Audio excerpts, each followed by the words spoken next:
के 11:30 बज चुके थे। निखिल रोज की तरह अपने लैपटॉप में गेम खेल रहा था। 2-4 ज़ॉम्बीज़ को मारे बिना निखिल को नींद नहीं आती। कमरे की सभी लाइट्स बंद थी। लैपटॉप की जलती हुई स्क्रीन से ही कमरे में थोड़ी रोशनी सी थी। यहाँ निखिल के साथ उसका रूममेट और जिगरी दोस्त देव भी था, जो सोया हुआ था। देव आज ऑफिस में रिजाइन देकर आया था। देव एक एड एजेंसी में कॉपीराइटर है। वो क्लाइंट्स के ब्रीफ पर एड लिखता है। देव को अपना काम पसंद है, लेकिन पिछले कुछ महीनों में उसके लिखे सभी एड्स या तो क्लाइंट या फिर देव की बॉस तारा ने रिजेक्ट कर दिए। देव को समझ नहीं आ रहा था कि उसके साथ हो क्या रहा है, लेकिन आज सुबह जो ऑफिस में हुआ वो भी देव की सोच और समझ से परे ही था। तारा ने देव को अपने कैबिन में बुलाया था। जब वो कैबिन में पहुंचा तो तारा ने उसे बैठने के लिए कहा। फिर करीब आकर वो धीरे से बोली, देव, मेरे सीने पर एक बोझ है जिसे आज मैं बिना किसी डर के उतार देना चाहती हूँ। तारा ने जो कहा वो देव के जरा भी पल्ले नहीं पड़ा। वो झिझकते हुए बोला, मैं कुछ समझा नहीं। जो बात है आप साफ कहिए ना। ये सुनते ही तारा ने अपने कैबिन में यहाँ वहां नजर दौड़ाई और देव के हाथ में एक कागज का टुकड़ा रख दिया। देव ने कागज का वो टुकड़ा खोल कर देखा। उस पर लिखा था, वो आवाज चाहती है कि तुम ये शहर छोड़ दो। देव को वो कागज देकर तारा ने राहत की सांस ली और अपनी कुर्सी पर आकर बैठ गई। देव ने कागज पर लिखे मैसेज को फिर से पढ़ा और तारा को हैरानी से देखते हुए बोला, ये सब क्या है? ये कौन सी आवाजें हैं जो चाहती है कि मैं शहर छोड़ दूं? इस पर तारा ने कहा, मुझे नहीं पता वो कौन है। वो कोई इंसान नहीं है, बस एक आवाज है, बस एक आवाज। तारा ने घबराते हुए कहा। तारा की बात सुनकर देव कुछ देर तक खामोश रहा, फिर अचानक ही मुस्कुराने लगा। तुम मुस्कुरा क्यों रहे हो? तारा ने हैरानी से पूछा। तभी देव ने कागज का वो टुकड़ा टेबल पर रखते हुए कहा, आप मेरे साथ प्रैंक कर रही है ना? कल मेरा जन्मदिन है, इसलिए आज आप मेरे साथ ये प्रैंक कर रही है ना? जैसे लास्ट ईयर आपने विवेक के बर्थडे पर किया था। खुद भूत बनकर उसे डरा दिया था आपने, और आज इस कागज पर ये सब लिखकर मुझे डराना चाहती हैं। लेकिन मैं डरने वाला नहीं हूं। मैं बहुत स्ट्रांग हूं। मैं किसी से नहीं डरता। देव, मैं कोई प्रैंक नहीं कर रही। I am serious. तारा ने एकदम सीरियस टोन में कहा। फिर वो आगे बोली, ये सब कुछ महीनों पहले ही शुरू हुआ था। एक सुबह मैं उठी और मुझे एक औरत की आवाज आने लगी। मैं हर वक्त उसे अपने आसपास फील कर सकती हूँ। उसी के कहने पर मैंने तुम्हारे लिखे सभी एड्स को रिजेक्ट किया। वो चाहती है कि तुम यहाँ से चले जाओ। आप कुछ भी कहेंगी और मैं मान लूंगा, देव थपक से बोला। तभी तारा ने गुस्से में कहा, तुम्हें मानना पड़ेगा। सुना तुमने? मानना पड़ेगा तुम्हें। इतना कहकर तारा ने खुद को शांत किया और फिर भर आए गले से बोली, उसने मुझे धमकी दी है देव। वो मेरी बेटी को। कहते हुए तारा की आंखों में आंसू उतर आए थे। आपने मुझे ये सब पहले क्यों नहीं बताया? देव ने पूछा। मुझे समझ नहीं आ रहा था कि ये सब तुमसे कैसे कहूँ। ये बात ही इतनी अजीब है कि कोई भी इस पर यकीन नहीं करेगा, लेकिन मैं सच कह रही हूँ देव, मेरा यकीन करो। तारा की ये हालत देखकर देव को उस पर यकीन आ गया था, लेकिन उसे समझ नहीं आया कि ये कौन औरत है जो चाहती है कि वो ये शहर छोड़ दे, और क्यों। तारा ने खुद को संभाला और देव की तरफ देखते हुए कहा, मुझे लगा था कि बार बार रिजेक्ट होने के बाद तुम खुद से ही रिजाइन कर दोगे, लेकिन ऐसा नहीं हुआ। तुम प्लीज रिजाइन कर दो और यहाँ से चले जाओ। अगर आज तुम नहीं गए ना तो वो आवाज, वो औरत, वो जो भी है, वो मेरी बेटी को वो कुछ भी कर सकती है। देव ने तारा पर यकीन कर लिया था। फिर उसने ज्यादा नहीं सोचा, बस रेजिग्नेशन लेटर पर साइन किया और तारा को लेटर देकर बोला, उस आवाज ने कुछ तो कहा होगा, कुछ ऐसा जिससे मैं समझ सकूं कि वो कौन है और आखिर मुझसे क्या चाहती है। तारा ने अपने दिमाग पर जोर डाला और याद करने की कोशिश करने लगी, लेकिन उसे ऐसा कुछ भी याद नहीं आया जो देव के मतलब का हो। कुछ देर बाद बिना कुछ कहे देव उठा और कैबिन से जाने लगा। तभी तारा को कुछ याद आया और वो झट से बोली, देव, याद आया, उसने उसने एक बार कहा था कि तुम्हारी हवेली को तुम्हारा इंतजार है। हवेली को? हवेली? लेकिन मेरी तो कोई हवेली नहीं है, देव ने हैरानी से कहा था। इधर अंधेरे कमरे में निखिल अभी भी ज़ोंबीज पर अटैक कर रहा था और देव सोया हुआ था, लेकिन चैन से नहीं। उसके माथे से पसीना टपक रहा था और चेहरे पर बेचैनी थी। लग रहा था जैसे वो कोई डरावना ख्वाब देख रहा है। फिर अचानक ही कुछ अजीब सा हुआ। जो चादर देव ने ओढ़ रखी थी वो खुद ब खुद खिंचने लगी। वहां कोई था जो चादर खींच रहा था। गेम खेलते हुए निखिल को भी लगा जैसे कमरे में कोई खड़ा है। निखिल ने फौरन देव की पलंग की तरफ देखा, लेकिन वहां कोई नहीं था। निखिल ने राहत की सांस ली और फिर से अपने गेम में लग गया। फिर कुछ देर बाद एक और अजीब सी चीज हुई। देव के पैरों पर पड़ी हुई चादर अचानक से हवा में लहरने लगी। तभी देव की आंखें खुल गई और वो उठकर बैठ गया। चादर सीधे आकर देव के ऊपर गिरी। निखिल को फिर लगा कि कमरे में कुछ तो है। उसने फौरन लाइट्स ऑन कर दी। जैसे ही कमरे में रोशनी हुई, निखिल जोर से चीखा, भूत! भूत! बचाओ! भूत! निखिल की चीखें सुनकर देव ने चादर हटाई और तेज आवाज में बोला, अरे मैं हूं देव। देव को देखकर निखिल की जान में जान आई। उसने खुद को संभाला और फिर मुस्कुराते हुए बोला, ओह, तू है? मुझे लगा कोई भूत भाई साहब है, लेकिन तू अभी तो सोया हुआ था ना? फिर अचानक से ऐसे उठकर। अपनी बात को पूरी करने से पहले ही निखिल रुक गया। वो देव के पास आकर बैठा और उसके कंधे पर हाथ रखकर बोला, फिर से वही बुरा ख्वाब देखा? हाँ यार, फिर से वही ख्वाब, वही हवेली, वही लोग, वही मौत का तांडव। यार पता नहीं ये ख्वाब कब मेरा पीछा छोड़ेगा। अगर तेरा ख्वाब किसी दिन सच हो गया तो? देख, मैं ऐसा नहीं कह रहा। वो दादी कहा करती थी कि बार बार आने वाले ख्वाब सच होते हैं, निखिल ने कहा। ये सुनकर देव हर बात की तरह चिढ़ते हुए बोला, ये तू बार बार ये क्यों बोलता है? मैं इन सब चीजों में नहीं मानता। ये बस एक बुरा ख्वाब है और कुछ नहीं। अच्छा ठीक है, ये बस एक बुरा ख्वाब है, लेकिन आज जो ऑफिस में हुआ, तेरी बॉस तारा ने आज तुझसे जो भी कहा उस आवाज के बारे में, उसका क्या? तारा झूठ तो नहीं बोल रही थी ना? निखिल के सवाल पर देव कुछ देर खामोश ही रहा। उसने टेबल से अपनी पानी की बोतल उठाई और पानी पीकर बोला, तारा झूठ नहीं बोल रही थी, लेकिन कोई साइकोलॉजिकल कंडीशन भी तो हो सकती है। क्या पता तारा मुझे जॉब से निकालना चाहती हो और इसलिए उसने अपने मन में एक भूत का कैरेक्टर गढ़ लिया, जिसके कहने पर मेरे लिखे सारे एड्स रिजेक्ट कर दिए ताकि मैं खुद ही रिजाइन कर दूं, क्योंकि मेरे कॉन्ट्रैक्ट में लिखा हुआ है कि 2 साल से पहले वो मुझे जॉब से निकाल सकती है। और देख मैंने आज खुद ही रिजाइन किया। तो तू कह रहा है कि तारा को साइकोलॉजिकल इशू है, पर वो हवेली वाली बात, वो उसने क्यों कही? तेरी तो कोई हवेली नहीं है, लेकिन तुझे बार बार एक हवेली का सपना जरूर आता है।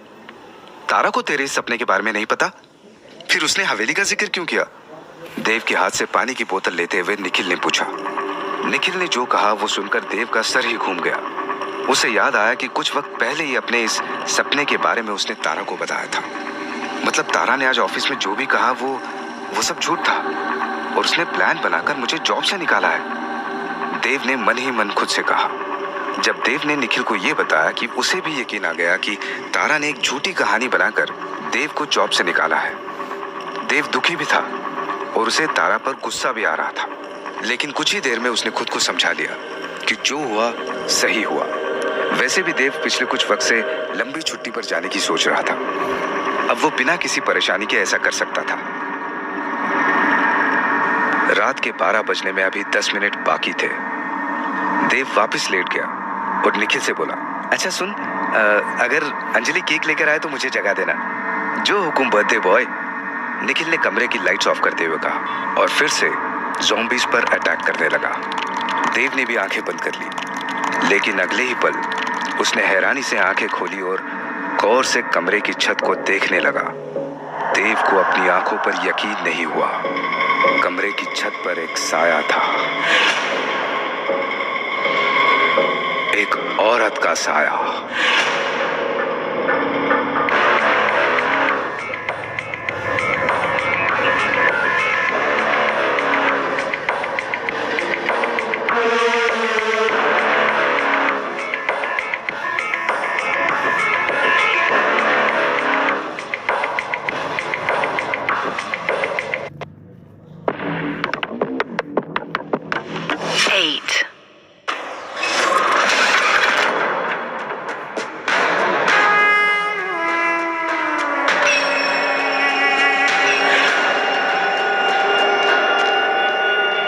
छत पर देव को जैसे ही एक औरत का साया दिखा, उसने फौरन ही आंखें बंद कर ली और चादर से अपना चेहरा ढक लिया। देव का दिल जोरों से धड़क रहा था, उसकी सांसें तेज हो गई थी। उसने निखिल को आवाज दी, लेकिन निखिल ने कोई जवाब नहीं दिया।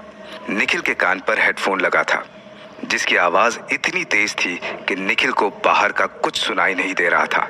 देव वैसे तो भूत प्रेत में नहीं मानता, लेकिन उसे डर तो लगता है।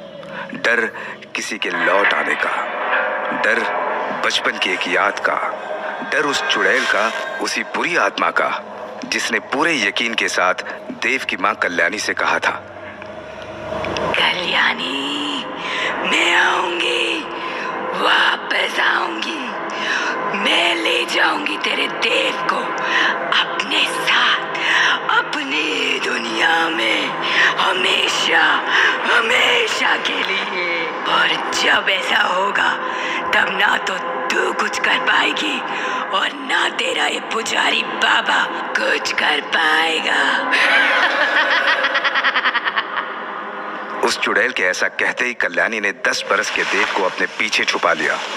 तभी पुजारी बाबा ने अपने हथेली में गंगा जल लिया और हवा में लटकती हुई उस बुरी आत्मा से बोले, तू आएगी वापस, मैं भी देखता हूँ।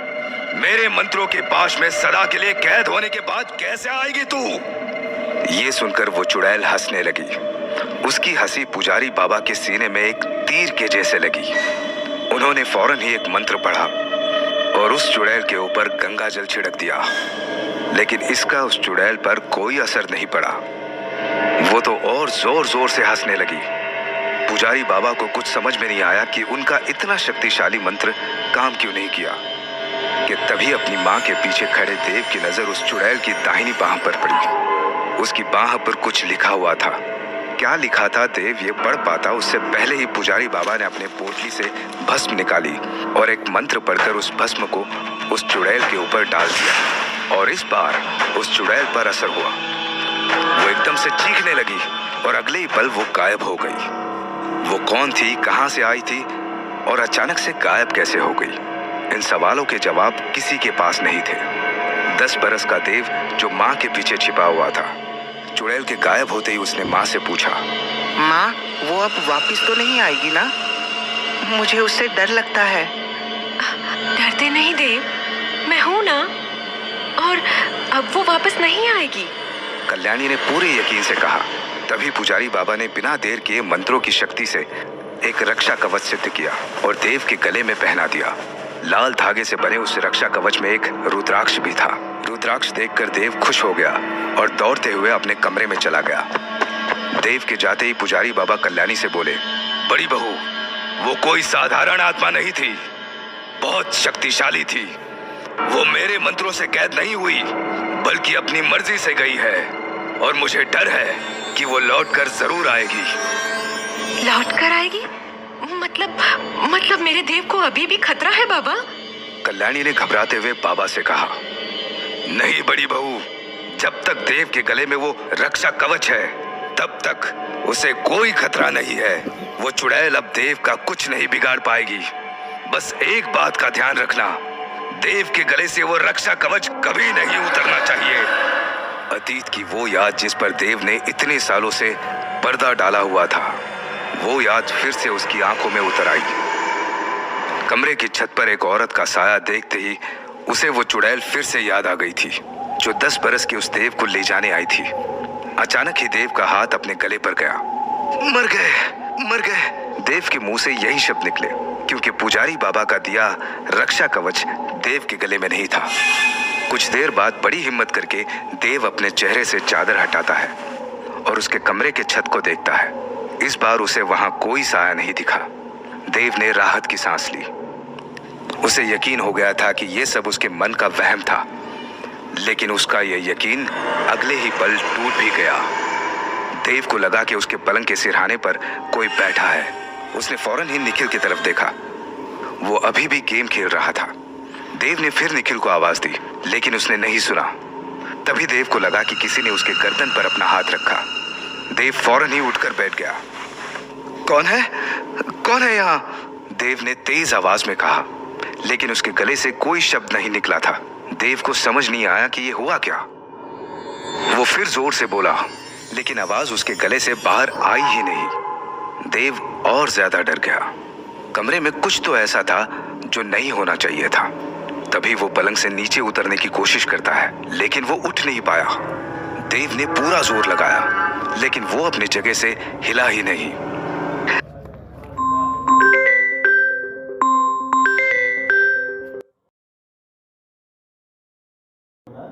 ये सब आखिर हो क्या रहा है? और ये निखिल मेरी तरफ देख भी नहीं रहा। निखिल, निखिल! देव ने फिर निखिल को आवाज दी, लेकिन कोई फायदा नहीं हुआ। फिर अचानक ही देव को ठंड लगने लगी। उसका पूरा बदन कांपने लगा और उसने फील किया कि कमरे में अचानक से सब कुछ शांत हो गया है। कहीं कोई आवाज नहीं थी। ये एक अजीब किस्म की खामोशी थी, ऐसी खामोशी जिसके पीछे से एक भयानक शोर दस्तक देता है। देव ठंड से बुरी तरह कांप रहा था।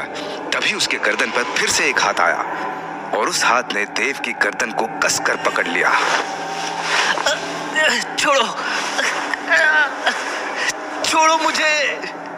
देव ने अपने दबे हुए गले से घबराते हुए कहा। इस बार वो अपनी आवाज सुन पाया। देव ने फौरन ही निखिल को आवाज दी, लेकिन निखिल को कुछ सुनाई नहीं दे रहा था। उसका पूरा ध्यान ज़ॉम्बीज़ को मारने पर था। कुछ देर की मशक्कत के बाद उस हाथ के चंगुल से देव ने खुद को छुड़ा लिया और वो अपने पलंग से उतरकर भागा। सबसे पहले देव ने लाइट्स ऑन की, अपने पलंग को देखा। वहां कोई नहीं था। फौरन ही देव निखिल की तरफ मुड़ा, लेकिन तभी उसने जो देखा वो देखकर देव की सांसें अटक गई। निखिल का कटा हुआ सर जमीन पर पड़ा था और कुर्सी पर बस उसका धड़ था। अपने दोस्त का कटा हुआ सर देखकर देव कुछ देर तो सदमे में ही खड़ा रहा। फिर अचानक से उसकी आंखों से आंसू गिरने लगे। वो चीखते हुए बोला, क्यों क्यों मारा? निखिल को क्यों मारा? निखिल ने तुम्हारा क्या बिगाड़ा था? आखिर कौन हो तुम? सामने आओ, सामने आओ, सामने आओ और मार दो मुझे भी। कोई सामने नहीं आया। देव ने निखिल का कटा हुआ सर उठाया और वापस उसके धड़ पर रख दिया। फिर वो निखिल के पलंग पर बैठ गया। देव की आंखें जमीन पर पड़े खून को देख रही थी। तभी देव को लगा कि कोई उसे देख रहा है। देव ने जैसे ही सामने देखा तो उसके होश ही उड़ गए। काला लिबास पहने हुए एक औरत उसके ठीक सामने खड़ी थी। उसका पूरा चेहरा जला हुआ था।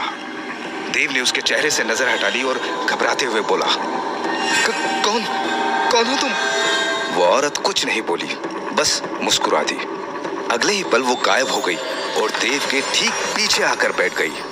देव कुछ समझ पाता उससे पहले उस औरत ने देव की गर्दन पकड़ ली और उसे हवा में उछाल दिया और देव वापस पलंग पर ही आकर गिरा। वो औरत अब वहां नहीं थी। देव ने यहाँ वहां देखा, लेकिन वो कहीं नहीं दिखी। उसकी आवाज कमरे की छत से आई थी। देव ने फौरन ही ऊपर देखा। वो औरत कमरे की छत पर उल्टी लटकी हुई थी। उसने देव की आंखों में देखा और उसे डर दिखाई दिया। देव की आंखों में देखकर वो औरत फिर से मुस्कुराने लगी। कौन हो तुम? और मुझसे क्या चाहती हो? और निखिल को क्यों मारा? क्यों मारा निखिल को? देव इस बार गुस्से में बोला। देव का तल्ख लहजा सुनते ही वो औरत देव के ठीक सामने आकर खड़ी हो गई और तेज आवाज में बोली, मरेंगे, सब मरेंगे और तू कुछ नहीं कर पाएगा। तड़पेगा, बस तड़पेगा तू, अपने लोगों के लिए, अपनी खुशी के लिए और अपने प्यार के लिए। सुना तूने? प्यार के लिए। उस औरत ने जो कहा वो सुनकर देव ने फौरन उसकी दाहिनी बाह को देखा, लेकिन अचानक ही वो गायब हो गई और फिर से देव के पीछे आ गई और कान में धीरे से बोली, हैप्पी बर्थडे देवराज।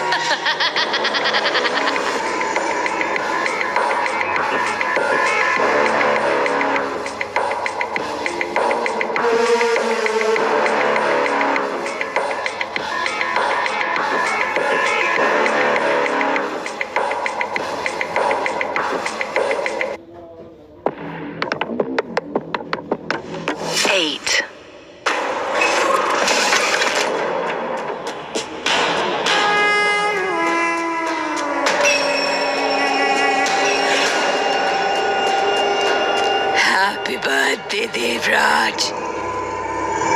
ये सुनते ही देव ने पीछे मुड़कर देखा और उसकी आंखें फटी की फटी रह गई। इसलिए नहीं कि वो औरत फिर से गायब हो गई थी। देव हैरान था ये देखकर कि वो अपने रूम में नहीं था। वो अब एक बड़ी सी छत पर खड़ा था। छत के ठीक बीच में एक जलती हुई लालटेन थी। वहां बहुत सारे गमले भी थे, पर उनमें एक भी पौधा नहीं था। देव को उस छत से पूरा गांव दिख रहा था। गांव के घरों में रोशनी थी। देव हैरान था कि अभी वो अपने रूम में था, फिर अचानक से इस छत पर कैसे आ गया। ये मेरे साथ क्या हो रहा है? मैं यहाँ कैसे आ गया? तुम आए नहीं हो, तुम्हें यहाँ लाया गया है। देव के कानों में जैसे ही ये शब्द पड़े, उसने फौरन ही आवाज के डायरेक्शन में देखा। छत के आखिरी हिस्से में वही औरत खड़ी थी जिसका चेहरा जला हुआ था। तुम फिर आ गई। आखिर कौन हो तुम और चाहिए क्या तुम्हें? सवाल ये नहीं कि मैं कौन हूँ, सवाल तो ये है कि तुम कौन हो। मैं कौन हूँ मतलब? मैं देव हूँ। अपना नाम लेते ही देव को याद आया कि कुछ देर पहले रूम में इस औरत ने उसे देव नहीं, देवराज कहा था। तभी देव 2 कदम आगे आया और उसने सवाल किया, मेरा नाम तो देव है, फिर भी तुमने मुझे देवराज क्यों कहा था? और तुम्हें कैसे पता कि आज मेरा जन्मदिन है? देव के इस सवाल पर काले लिबास वाली वो औरत, जो असल में एक भटकती हुई आत्मा है, खामोश ही रही। देव के चेहरे से अपने नजरें हटाकर वो गांव की तरफ देखने लगी। तभी देव को लगा कि यही मौका सही है यहाँ से भागने का। लेकिन जैसे ही देव छत से नीचे जाने वाली सीढ़ियों की तरफ मुड़ा, उसकी आंखों के सामने निखिल का कटा हुआ सर आ गया और देव के कदम फौरन ही रुक गए। इस औरत ने मेरे दोस्त को मारा है, मेरे जिगरी दोस्त को। मैं इसे नहीं छोड़ने वाला, ये चाहे जो भी हो, एक चुड़ैल, एक आत्मा, भूत या प्रेत, जो भी है ये, निखिल का बदला तो मैं लेकर रहूंगा। देव ने मन ही मन खुद से कहा और फिर आगे बढ़कर उसने छत के ठीक बीच में रखी लालटेन को उठा लिया। लालटेन जल रही थी। देव को यकीन था कि उसकी आग से ये चुड़ैल खत्म हो जाएगी। लालटेन उठाकर देव जैसे ही उस औरत की तरफ बढ़ा, वो बोली, मुझे माफ करना, मैंने तुम्हें डराया और तुम पर हमला भी किया। पता नहीं अचानक से मुझे क्या हो जाता है जो मैं नहीं होना चाहती, अचानक से वही बन जाती हूँ। पागल, एकदम पागल।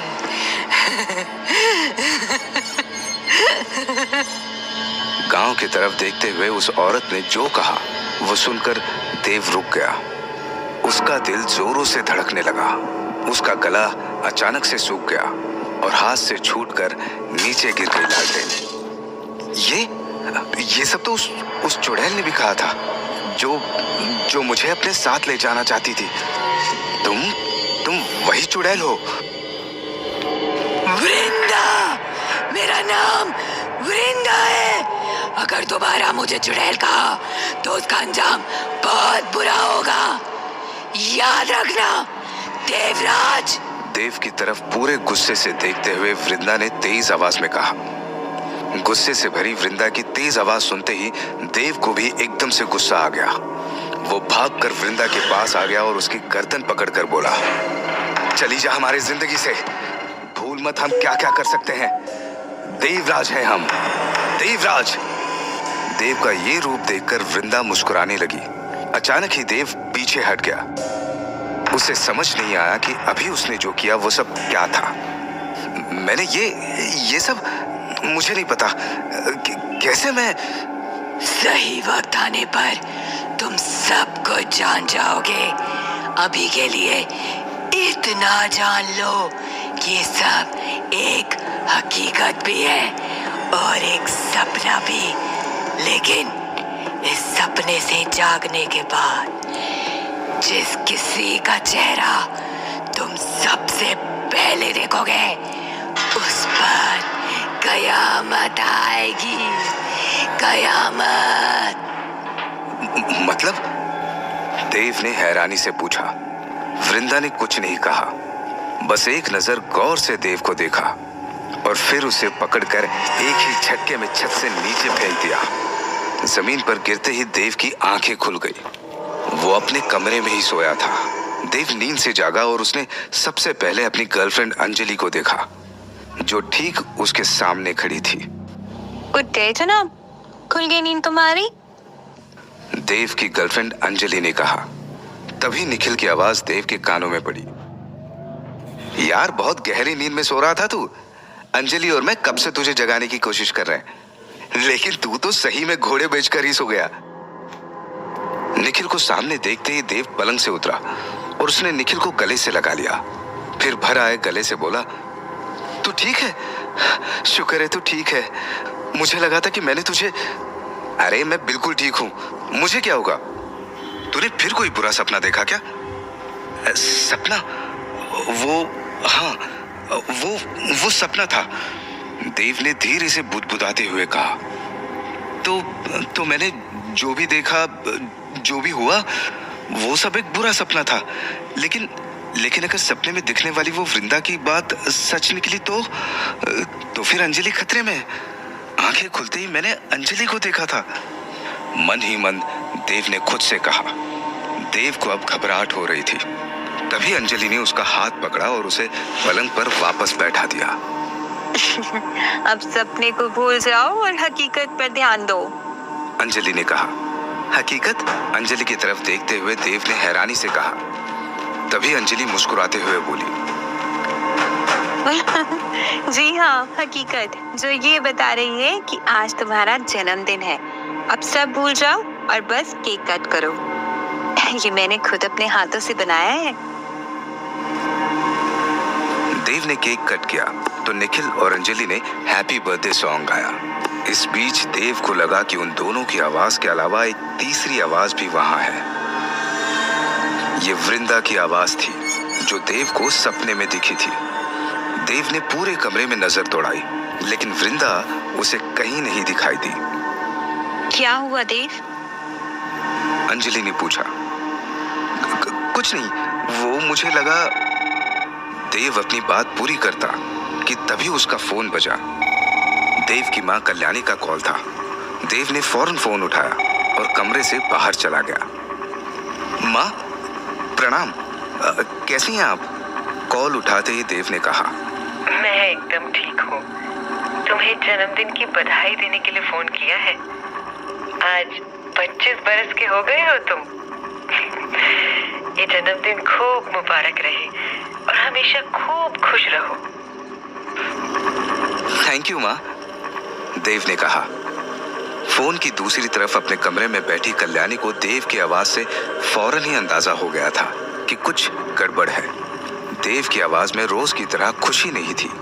कल्याणी को खुशी की जगह परेशानी सुनाई दी। वो समझ गई कि देव किसी कारण परेशान है। वहाँ सब ठीक है ना देव? तुम परेशान लग रहे हो। कोई बात है तो तुम बता सकते हो मुझे। नहीं माँ, कोई परेशानी नहीं है, ठीक हूं मैं। देव ने झूठ बोल दिया। कल्याणी अपने बेटे के झूठ को भांप गई। अंजलि से झगड़ा हुआ क्या? नहीं माँ, वो बस मैं थोड़ा थका हुआ हूँ, इसलिए मेरी आवाज से आपको ऐसा लगा होगा, लेकिन सब ठीक है यहाँ। देव ने जो कहा वो सुनकर भी कल्याणी के मन को तसल्ली नहीं हुई। उन्होंने जोर देते हुए फिर से पूछा कि वो किसी परेशानी में तो नहीं है। इस बार देव अपनी माँ से झूठ नहीं बोल पाया। उसने कल्याणी को सब सच सच बता दिया। जॉब का जाना भी और काले लिबास वाली औरत का सपने में आना भी। देव उसका नाम भी अपनी माँ को बता देना चाहता था, लेकिन फिर भी उसने नहीं बताया। 15 बरस पहले जिस चुड़ैल से देव को छुटकारा मिला था, वो लौट आई है। ये जानकर कल्याणी के पैरों तले जमीन खिसक गई। उस चुड़ैल के कहे शब्द कल्याणी के कानों में एकदम से गूंजने लगे। कल्याणी, मैं आऊंगी, वापस आऊंगी मैं और ले जाऊंगी तेरे देव को अपने साथ, अपनी दुनिया में हमेशा हमेशा के लिए। और जब ऐसा होगा तब ना तू कुछ कर पाएगी और ना तेरा ये पुजारी बाबा कुछ कर पाएगा। कल्याणी ने बड़ी मुश्किल से खुद को संभाला और फोन के दूसरी तरफ मौजूद देव से बोली, तो घर आ जा देव, तू बस घर आ जा। देव कुछ कहता उससे पहले ही कल्याणी ने घबराते हुए आगे कहा, तूने रक्षा कवच तो पहना हुआ है ना? जब तक रक्षा कवच तेरे गले में है तो खतरे से दूर है। माँ के इस सवाल पर देव ने हाँ कह दिया, लेकिन सच तो ये था कि देव के गले में अब वो रक्षा कवच नहीं था और खतरा देव के बहुत पास खड़ा है।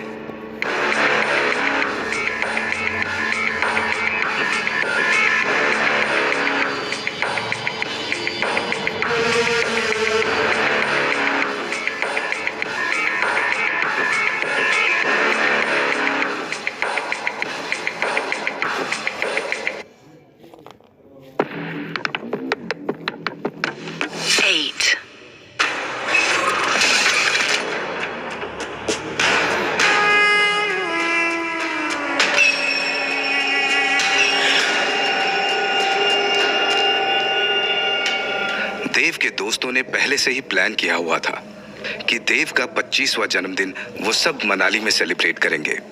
वहां देव के कजिन शिवम का एक रिसोर्ट है।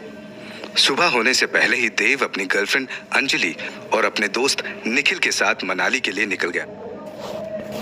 वृंदा को सपने में देखने के बाद से ही देव का मन बिल्कुल नहीं था कि वो अपना जन्मदिन मनाए, लेकिन इस वक्त वो अंजलि के साथ रहना चाहता था, क्योंकि पिछली रात सपने से जागने के बाद सबसे पहले उसने अंजलि को ही देखा था और वृंदा ने कहा था, इस सपने से जागने के बाद जिस किसी का चेहरा तुम सबसे पहले देखोगे उस पर कयामत आएगी। देव को डर है कि अगर वृंदा का कहा सच हो गया तो वो क्या करेगा। उसे समझ नहीं आ रहा था कि आने वाले एक ऐसे खतरे से वो अंजलि को कैसे बचाएगा जिसका उसे जरा भी अंदाजा नहीं। देव नहीं जानता था कि खतरा किस सूरत में आएगा, लेकिन उसका मन बार बार यही कह रहा था कि खतरा आएगा जरूर। दोपहर के 3 बज चुके थे। मनाली अब कुछ ही दूर पर था।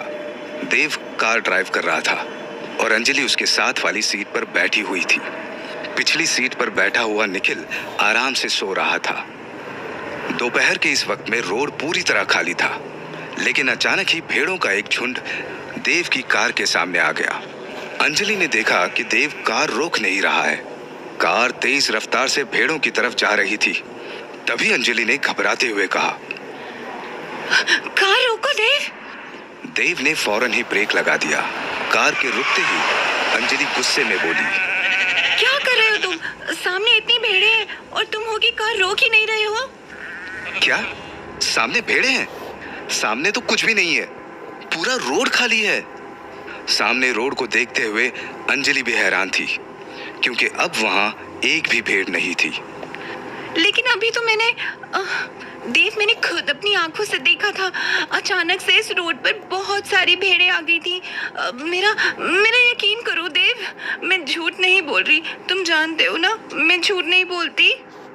अरे बाबा, मैं ये अच्छे से जानता हूँ, लेकिन तुम देखो ना, रोड पर कोई भेड़ नहीं है। लेकिन मैंने भेड़ों का झुंड देखा था देव। अंजलि ने तेज आवाज में कहा। उसे अब देव पर गुस्सा आ रहा था, क्योंकि देव उसका यकीन नहीं कर रहा था। अंजलि की आवाज तेज हुई तो निखिल भी नींद से जाग गया।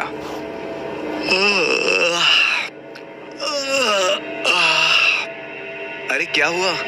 क्यों लड़ रहे हो तुम दोनों? उबासी लेते हुए निखिल बोला। देव कुछ कहता उससे पहले ही अंजलि ने निखिल को सारी बात बता दी। पूरी बात सुनने के बाद निखिल फौरन ही कार से उतरा और आसपास देखने लगा, लेकिन उन तीनों के अलावा वहां सच में कोई नहीं था। कुछ दिखा तुम्हें? निखिल के कार में बैठते ही अंजलि ने सवाल किया। नहीं यार, कोई नहीं दिखा। निखिल का जवाब सुनकर अंजलि पहले से ज्यादा परेशान हो गई और धीरे से बोली, जब यहाँ कोई है ही नहीं तो फिर मुझे जो दिखा वो क्या था? वो तुम्हारे मन का वहम था। सफर में अक्सर ऐसे वहम हो जाते हैं, इस पर ज्यादा मत सोचो। अंजलि का हाथ अपने हाथ में रखते हुए देव ने कहा। फिर वो आगे बोला, अच्छा अब चलें, वहां रिसोर्ट में शिवम भी हमारा वेट कर रहा है। देव की बात पर अंजलि ने कोई रिएक्शन नहीं दिया। तभी देव ने मुस्कुराते हुए कहा, वैसे जब तक आपका हुक्म नहीं होगा कार आगे नहीं बढ़ेगी रानी साहिबा। ये सुनते ही अंजलि मुस्कुरा दी। तभी पीछे बैठा निखिल धीरे से बोला, oh how romantic. Shut up Nikhil, Dev ने कहा और कार स्टार्ट कर दी। लेकिन अगले ही मोड़ पर कार जैसे ही मुड़ी, एक बूढ़ा आदमी कार के सामने आ गया। देव ने बहुत तेजी में ब्रेक्स लगाए। अगर एक सेकंड भी देरी होती तो कार उस बूढ़े से टकरा ही जाती। अरे अब ये कहां से टपक पड़ा, निखिल ने धीरे से कहा। देव ने उस बूढ़े आदमी को गौर से देखा। वो अपनी जगह पर जस का तस खड़ा हुआ था और उसके चेहरे पर हल्की मुस्कुराहट थी। उसे देखकर देव को कुछ अजीब सा लगा। वो कार से बाहर निकला और उस बूढ़े आदमी के पास जाकर गुस्से से बोला, मरना चाहते हो क्या? इतनी बड़ी गाड़ी नहीं दिखी तुम्हें? गुस्से से भरी देव की आवाज सुनकर भी बूढ़े आदमी के चेहरे की मुस्कुराहट कम नहीं हुई। ये देखकर देव का गुस्सा और भी बढ़ गया। वो आगे कुछ कहने ही वाला था कि तभी वो बूढ़ा आदमी देव के करीब आया और उसके कान में धीरे से बोला, मरना तो कोई नहीं चाहता, हाँ, लेकिन सबका वक्त पहले से लिखा हुआ है। कौन कब कहाँ और किसके हाथ से मरेगा ये सब पहले से ही तय। हाँ ठीक है, ये सब मुझे पहले से ही पता है। और आप जरा दूर होकर बात कीजिए। देव चिढ़ते हुए बोला, सब तुम्हें पहले से ही पता है तो क्या तुम्हें यह भी पता है कि अगर तुम ब्रेक नहीं लगाते तो भी मैं नहीं मरता। जो पहले से ही मरा हुआ है उसे कोई नहीं मार सकता देव बाबू। एक अजनबी बूढ़े आदमी की जबान से अपना नाम सुनते ही देव को झटका सा लगा और वो 2 कदम पीछे हट गया। उस बूढ़े के हाथों में एक बड़ा सा डंडा था जिस पर एक काला कपड़ा बंधा हुआ था और उस कपड़े पर एक खोपड़ी का निशान था जिस पर देव की नजर तो नहीं पड़ी, लेकिन कार में बैठी अंजलि ने उस निशान को देख लिया था। काले कपड़े पर खोपड़ी का निशान शैतानी ताकत का प्रतीक चिन्ह होता है। अंजलि ये बात जानती थी। वो निशान देखते ही अंजलि ने खुद से कहा, ये बुढ़ा, ये तो कोई डेमन है, मतलब देव खतरे में है। देव को सावधान करने के लिए अंजलि ने फौरन ही कार का दरवाजा खोला, लेकिन तभी वहां तेज हवाएं चलने लगी और इस हवा के साथ आया ढेर सारा धुआं जो देव की कार के चारों तरफ इकट्ठा हो गया। कार में बैठे निखिल और अंजलि को अब बाहर का कुछ नहीं दिख रहा था कि तभी उस बूढ़े आदमी ने देव की गर्दन कसकर पकड़ ली। कुछ ही सेकंड्स में देव का दम घुटने लगा। धुएं के कारण उसे अब कुछ दिख भी नहीं रहा था। छोड़ो छोड़ो छोड़ो मुझे, देव ने दबी हुई आवाज में कहा। तभी उस बूढ़े आदमी ने देव की गर्दन छोड़ दी और अगले ही पल वो गायब हो गया। देव को समझ नहीं आया कि बूढ़े आदमी ने उसके साथ ऐसा क्यों किया। तभी देव के कान में एक आवाज गूंजी। ये आवाज किसी और की नहीं, वृंदा की थी। नहीं बचेगी, वो किसी कीमत पर नहीं बचेगी। उस कमीनी अंजलि को तो अपने हाथों से मारूंगी मैं, और तुम कुछ नहीं कर पाओगे, कुछ भी नहीं। वृंदा की यह धमकी सुनकर देव का दिल जोरों से धड़कने लगा। उसने आसपास देखा लेकिन धुआं इतना ज्यादा था कि वृंदा उसे कहीं नहीं दिखी। देव फौरन ही अपने कार में आकर बैठ गया। तुम ठीक हो ना? अंजलि ने घबराते हुए पूछा, तुम ठीक हो ना? देव ने भी अंजलि से यही सवाल किया। अंजलि ने गौर किया कि देव की आंखों में डर है। उसने देव का हाथ अपने हाथ में लिया और बोली, क्या हो रहा है देव? तुम कल रात से ठीक ही नहीं लग रहे हो। कुछ तो है जो अलग है, अजीब है। और वो बुढ़ा आदमी, वो कोई इंसान नहीं था देव, उसके काले कपड़े पर खोपड़ी का निशान था, यानी कि शैतान की ताकत का निशान। मतलब तुम कह रही हो कि वो एक डेमोन था? निखिल बोला। निखिल की तरफ देखते हुए अंजलि ने पूरे यकीन से कहा, हाँ, वो एक डेमन था। तुम्हें क्या लगता है कि ये हवा और ये धुआं बस ऐसे ही कहीं से आ गया? ये सब उसी ने किया था, और देखो कैसे वो गायब भी हो गया और अब सारा धुआं एकदम से हट भी गया। अंजलि ने जो कहा वो निखिल को कुछ कुछ ठीक लगा, लेकिन वो पूरी तरह कन्विंस नहीं हुआ। देव ने भी इस पर आगे कोई बात नहीं की, क्योंकि वो सच जानता है। वो बूढ़ा आदमी कोई शैतान नहीं था। उस बूढ़े आदमी की शक्ल में वो वृंदा थी। कुछ देर की ड्राइव के बाद देव अपने कजिन शिवम के रिसोर्ट पर पहुंचने ही वाला था। अंजलि का ध्यान अब भी उस काले कपड़े पर बने हुए शैतानी निशान पर अटका हुआ था, और देव के मन में बस वृंदा के कहे शब्द गूंज रहे थे। नहीं बचेगी, वो किसी कीमत पर नहीं बचेगी। उस कमीनी अंजलि को तो अपने हाथों से मारूंगी मैं, और तुम कुछ नहीं कर पाओगे, कुछ भी नहीं।